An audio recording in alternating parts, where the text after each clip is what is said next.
안녕하십니까? 자, 이번에는 전 시간에 이어서 여러분들이 이제 경고하고 방벽 형성이라고 하는 두 개를 보셨습니다.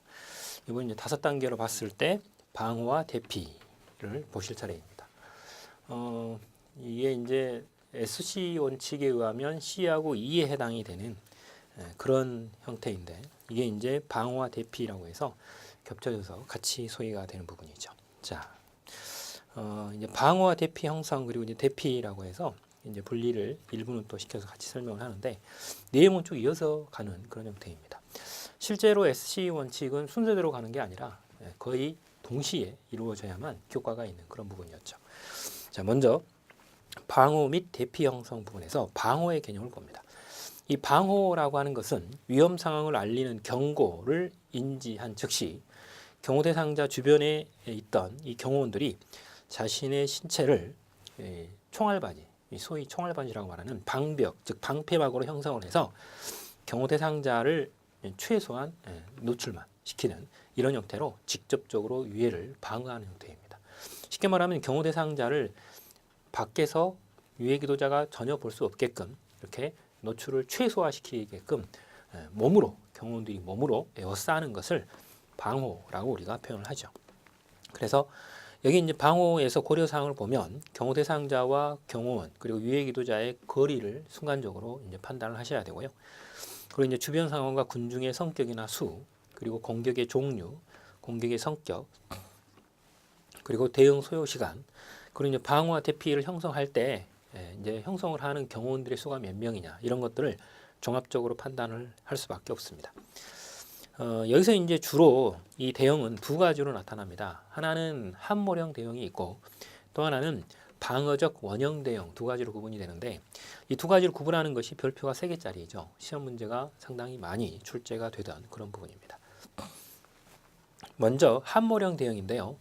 이거는 거기 나와 있는 것처럼 수류탄이나 혹은 폭발물과 같은 폭발성 화기에 의해서 공격이 이루어졌을 때 경호 대상자를 방어하는 대형을 함모령 대형이라고 합니다. 즉 바닥에 피경호 대상자를 눕히고 그죠?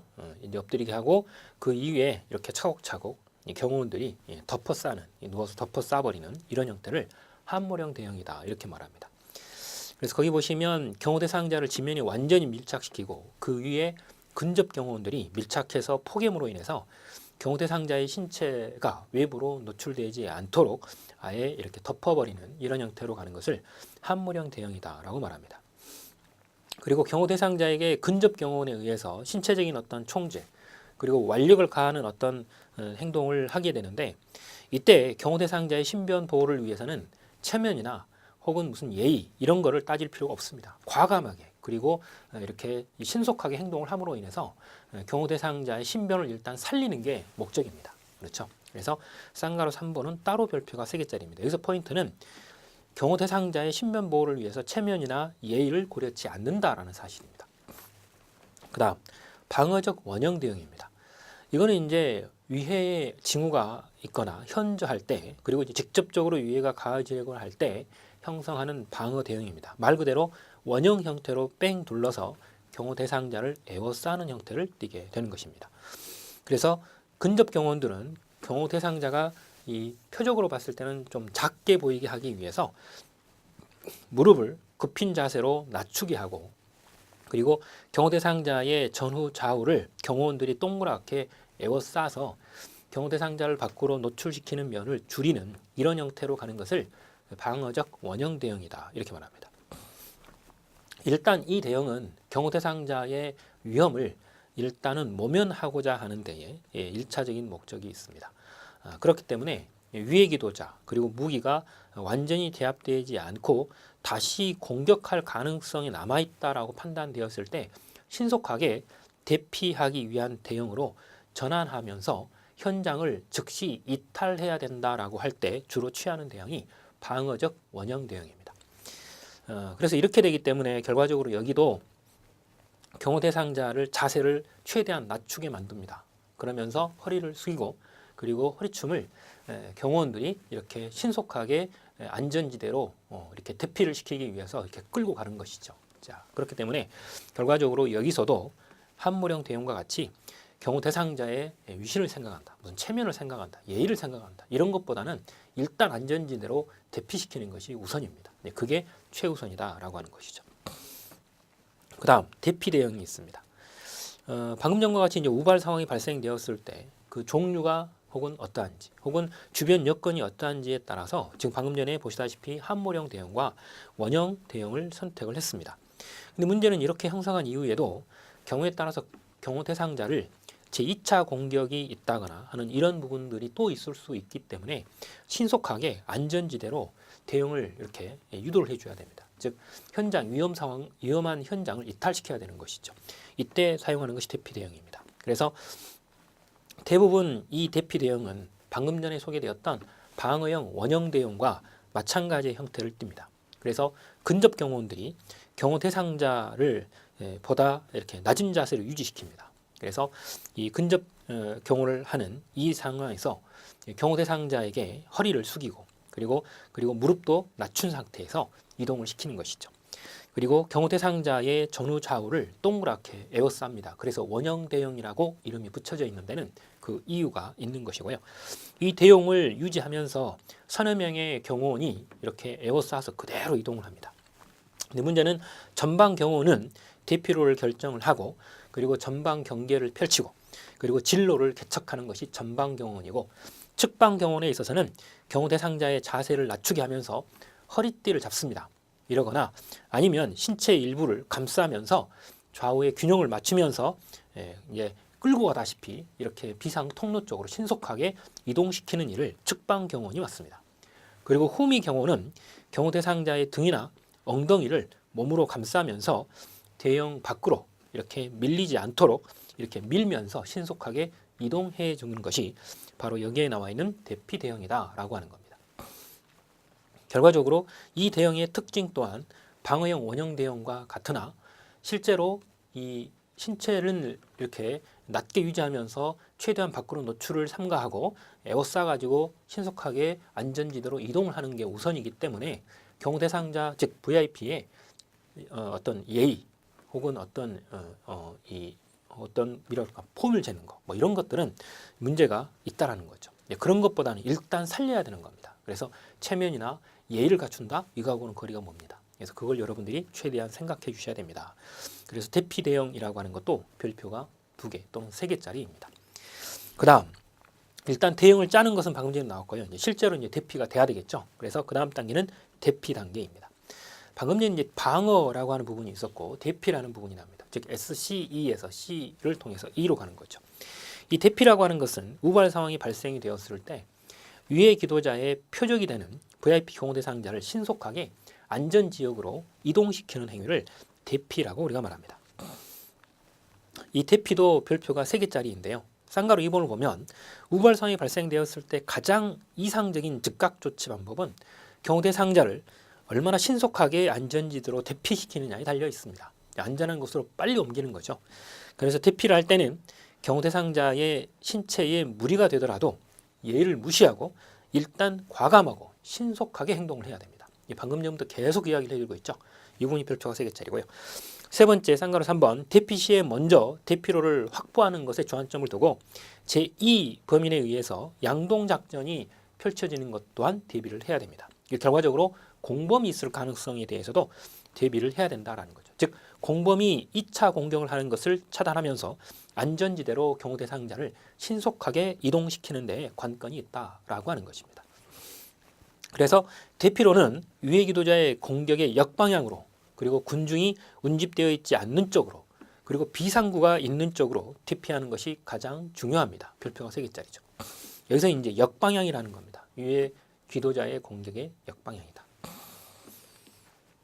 그리고 사전에 이 경호원들은 건물의 내부 구조에 대한 일단 공간적인 어떤 안전 지역이나 이런 부분들을 미리 확보를 하고 알고 있었을 것이기 때문에 그런 안전 공간으로 대피를 시켜줘야 될 뿐만 아니라 특히 행사 직전에 차량, 즉 비상 대비용 차량을 준비했을 가능성이 높습니다. 이런 부분들을 통해서 이렇게 신속하게 현장을 이탈해야 된다. 이것이 원칙인 것입니다. 그래서 거기 기출문제 설문을 보더라도 인적 방벽의 효과를 극대화하기 위하여 군중이 밀집한 지역으로 경호대상자를 대피시킨다. 그러면 안 됩니다. 군중이 밀집되어 있지 않는 그런 지역으로 대피를 시키는 것이죠. 그 다음 쌍걸 5번 대피 시에 경호대상자를 신속하게 안전지대로 대피시키는데 전력을 다해야 되는 것이고 부상한 경호원 동료가 있다 하더라 혹은 도주하는 범인을 추적하는 이런 행동들은 해서는 안 됩니다. 원칙적으로 부상한 경호원인 동료가 있다 하더라도 그리고 도주하는 범인이 있다 하더라도 그걸 일단 놔두고 일단 경호 대상자인 VIP를 안전지대로 옮기는 것이 최우선이라는 사실입니다. 그 다음 6번째 야간 행사 시에는 경호 대상자의 근접 거리에 대피를 위한 비상 차량을 대기시켜주는 것이 필수적입니다. 방금 전에도 잠깐 이야기를 했었죠. 이런 안전지대에 대한 이 지역적인 어떤 여건 혹은 구조 이런 부분도 파악을 해야 될 뿐만 아니라 비상 대기 차량이 있어야 된다 그랬죠. 비상 차량을 주변에 대기시켜서 이렇게 돌발 상황이나 우발 상황이 터졌을 때 신속하게 안전지대 혹은 차량으로 이동할 수 있어야 됩니다. 그래서 VIP 경호 대상자가 유해기도로 인해서 치명적인 상해를 입은 경우에는 최기병원으로 신속하게 이동을 시켜줘야 됩니다. 이 최기병원은 누차 말씀드립니다. 이런 상황이 터진 현장으로부터 적절한 시설을 갖추고 있는 종합병원급 병원으로 가장 가까운 데에 있는 병원을 우리는 최기병원이다 이렇게 표현들을 합니다. 자, 이랬을 때 이제 기출문제 설문들을 밑에 표시를 해봤는데요. 가급적 빠른 시간 내에 범인을 제압하고 현장을 보존한다. 안 됩니다. 이거는 이제 대피, 방어보다는 제압을 원칙으로 하는 그런 설명인데 원칙적으로는 틀렸습니다. 그리고 그 밑에 육성 경고와 동시에 비상조치 계획에 따라 경호 대상자를 우선 대피시킨다. 타당한 말이죠. 일단 대피가 먼저입니다. 그 다음 공범에 의한 양동작전에 유념해야 하고 경호원의 주의를 다른 곳으로 전환시키도록 하는 유해기도자의 전술에 휘말려서는 안 됩니다. 즉 2차 공격이나 혹은 유인 전술에 휘말리지 않도록 해야 된다라는 뜻입니다. 자, 이렇게 해서 이제 대피가 이루어지면 그 다음에 이제 검거나 제압 작전으로 들어가야 됩니다.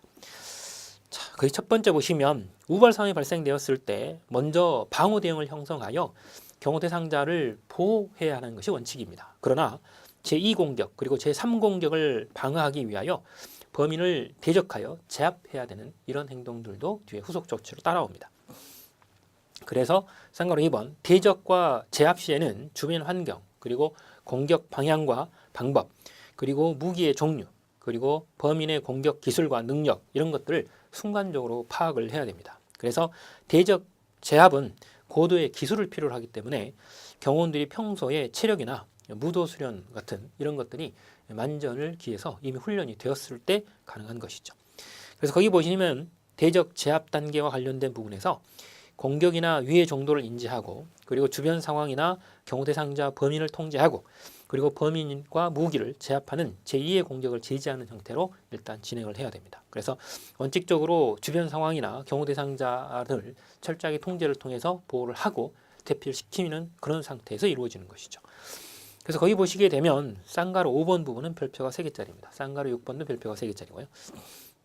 쌍가루 5번을 보면 경호원이 경호 대상자를 방어할 것인지 아니면 위해 기도자에 대해서 제압을 할 것인지 여부는 즉 대적할 것이냐 여부는 촉수거리의 원칙에 따라서 판단을 하게 됩니다. 이건 이제 촉수거리라는 말은 손으로 닿는 거리 그만큼 가까운 거리에 있다라는 거죠. 이랬을 때 경호원이 경호 대상자의 방어를 하는 쪽에 즉 경호 대상자가 가까이에 있을 때는 방어를 하셔야 되고 그리고 위해 기도자에 오히려 가까이 있을 때는 오히려 제압을 해야 된다라고 하는 것이 촉수고리의 원칙입니다. 그래서 쌍가루 6번을 보면 위력 경우는 위해 기도자의 위해 기도 의사를 제압할 수 있는 유무형의 힘을 이용하는 경우를 위력 경우라고 하는데 이때 특히 이제 문제가 되는 것이죠. 그래서 그 밑에를 보시면 대적 시에 경고와 동시에 유해자와 가장 가까이에 있는 경호원이 과감하게 몸을 던져서 공격선을 차단해야 된다. 이렇게 되어 있습니다. 이게 이제 가장 대표적인 방벽이나 이런 것과도 관계가 되죠. 근데 문제는 경호원이 오히려 몸을 던져서 공격선을 차단해라 라고 했습니다. 그 다음 대적하는 경호원은 경호 대상자를 등지고 이건 뒤집어서 표현하면 공격, 위해 기도자를 향하여 이런 뜻이 되죠. 그래서 위험 발생 지역으로 행한다라고 되어 있습니다. 그래서 대적하는 경우는 이렇게 행동을 하셔야 되는 거죠. 이게 이제 대적일 때 행동입니다. 그래서 거기 보시면 일단 순서가 나오죠. 첫 번째 공격 방향 전환입니다. 뭐 일단 위해 기도자가 공격하는 방향을 틀어가지고 위해 기도자를 향하지 못하게 하는 이게 첫 번째입니다. 그 다음 두 번째는 위의 기도자가 가지고 있는 무기를 제압하는 것이고, 세 번째로는 이 최위 확장의 원칙, 그리고 범인 이 밀착이나 혹은 무기를 제압하는 이런 행동들로 순차적으로 이루어지게 됩니다. 근데 이거는 순서라고 우리가 말할 수 있지만 실제로는 동시에 이루어져야 되는, 거의 동시에 이루어져야 되는 그런 행동이죠. 먼저 공격 방향 전환입니다. 유해 기도자를 일단 인지를 했으면 거기에 유해 방법이나 무기의 종류를 경고합니다. 결과적으로 메시 총이라고 외치듯이 이렇게 하라고 그랬죠. 그리고 시각적인 방법이나 물리적인 방법에 의해서 유해 기도자로부터 이렇게 위험 상황에 처해 있는 경우 대상자에게 진행하는 공격 방향을 전환시켜야 됩니다. 즉, 이 유해 기도자가 경우 대상자인 VIP로 향하고 있는 그 무기의 공격 방향을 바꿔라는 겁니다.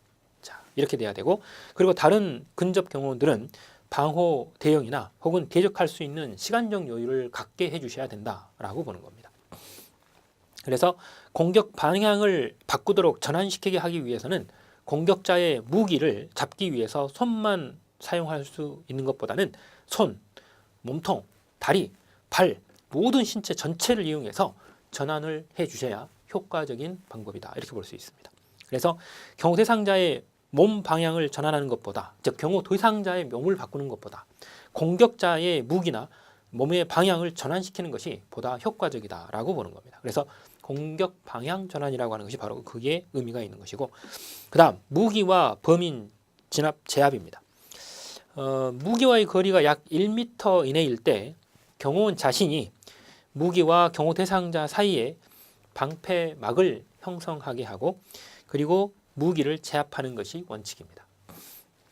그래서 무기 제압 시는 손으로 무기를 잡고 그 방향을 경호 대상자의 반대쪽으로 돌리게 해주셔야 됩니다. 그리고 일반적으로 무기를 허공을 향해서 하는 것이 지면을 이렇게 향하도록 하는 것보다 훨씬 효과적이다, 이렇게 봅니다. 일반적으로 총을 위로 쳐들도록 하는 것이 훨씬 효과적이다, 이렇게 보이죠. 그러나 경호원의 신장이 훨씬 크다거나 하는 이런 경우들일 때는 무기를 아예 누르는 것, 즉 지면을 향하도록 하는 것이 예외적으로 효과적일 때도 있다라는 겁니다. 그렇기 때문에 언제든지 무기를 공중으로 향하게 해야 되는 것만은 아니다라는 게 사실이죠. 그 다음 무기와의 거리가 1m 이상 떨어지게 되면 군중 속에서 일반인을 공격 방향으로 갑자기 떠밀어서 공격자를 당황하게 하거나, 혹은 공격 대상자와 공격자 사이에 경호원이 방패막을 형성하면서 경호원이 무기를 제압하는 순간적인 기회를 얻는 것이 효과적이다, 이렇게 볼 수 있습니다. 쉽게 말하면 주변에 있는 일반인을 공격자에게 밀어버리는 거죠. 그래서 공격자가, 유해 기도자가 오히려 그 충격으로 이렇게 넘어지게 한다거나 하는 이런 형태입니다. 그 다음 공격 방향을 전환시킨 후에는 즉각적으로 공격을 제지하기 위해서 무기와 그리고 이 범인을 제압해야 됩니다. 이때는 이제 무기의 종류나 공격의 형태에 따라서 다양한 방법을 구사할 수 있는 것이죠. 자, 이렇게 설명을 하면 여기서 이제 문제가 되는 원칙이 하나가 나왔습니다. 그게 바로 촉수거리의 원칙이라고 하는 놈입니다. 별표는 3개짜리죠. 이 촉수거리의 원칙이라고 하는 것은 거기 나와 있는 것처럼, 즉 그리고 그 말 자체에서 의미하는 것처럼 촉수, 즉 손이 접촉하는 거리입니다. 그만큼 가까운 거리라는 거죠. 그래서 거의 대부분 1m 정도의 거리를 의미합니다. 무기와 범인을 제압할 때 위해를 가하는 범인으로부터 가장 가까이에 있는 이 경호원이 대적해야 된다라고 하는 원칙입니다. 즉 이거는 뒤집어서 표현하면 경호 대상자에게 방벽을 형성하기 위해서 쫓아가는 거리보다 오히려 유해 기도자를 오히려 제압하는 것이 더 가까이에 있다면 오히려 제압을 해라 라는 뜻입니다. 그래서 밑에 기출문제를 보면 유해 기도자의 범행 시도에 경호 대상자 또는 유해 기도자와 가장 가까운 위치에 있는 경호원이 대응해야 한다라고 하는 것이 바로 촉수거리의 원칙입니다. 그런데 이 설문에서 중요한 것은 경호 대상자 또는 유해 기도자라고 표현하고 있어요. 즉 유해 기도자에게 가까이 있으면 제압을 해야 되는 것이고, 경호 대상자에게 가까이 있으면 방벽을 형성해야 되는 이런 형태인 것이죠. 그래서 그 의미를 이해를 해 주셔야 됩니다. 그래서 이 촉수거리라는 것은 손을 뻗어서 닿을 수 있는 거리, 즉 손으로 닿는 거리라는 뜻입니다. 이렇게 하는 이유가 있습니다. 그 이유가 써져 있죠. 대적한다라고 하는 것은 유해 기도자가 먼저 공격을 감행했으므로 즉각적인 어떤 대응은 범인과 가장 가까이에 있는 경호원이 경호원에게 달라들어서 제압하고 대적을 하는 것이 가장 신속하기 때문이다라고 하는 겁니다. 즉 경호원에게 달려가는 것보다 경호 대상자에게 달려가는 것보다 오히려 유해 기도자를 곧바로 제압해라라는 뜻인 거예요. 그래서 1, 2명의 경호원들에 의해서 경호가 이루어지고 있을 때 유해 기도자와의 거리보다 경호 대상자와의 거리가 더 가깝다면 경호 대상자를 방어하는 데 보다 치중하여야 합니다. 그러므로 인해서 경호 대상자를 신속하게 그 위험 현장으로부터 이탈시키는 것이 중요한 것이고, 오히려 유해 기도자와의 거리가 경호 대상자와의 거리가 가깝다라고 한다면 경호는 과감하게 유해 기도자를 제압하고 검거하는 이런 활동들을 해야 됩니다. 그래서 유해 기도를 무력화시키는 활동을 해야 된다라고 하는 것이죠. 그리고 대규모의 경호 조직이 일단 활용이 되는 국가 원수에 대한 경호의 경우에 있어서는 위험 상황이 닥쳤을 때 대적과 경호 임무가 경호원 각자에게 명확하게 역할 분담이 되어 있게 됩니다. 이 경우에 유해 기도자는 유해 기도자와 가장 가까이에 있는 촉수 거리에 위치한 경호원이 제압하는 것이 효과적이다라고 답을 줄 수 있는 것이죠. 그래서 그 경호원 이외에도 여러 명의 경호원들이 있기 때문에 이렇게 역할 분담에 따라 각각 활동한다라고 하는 겁니다.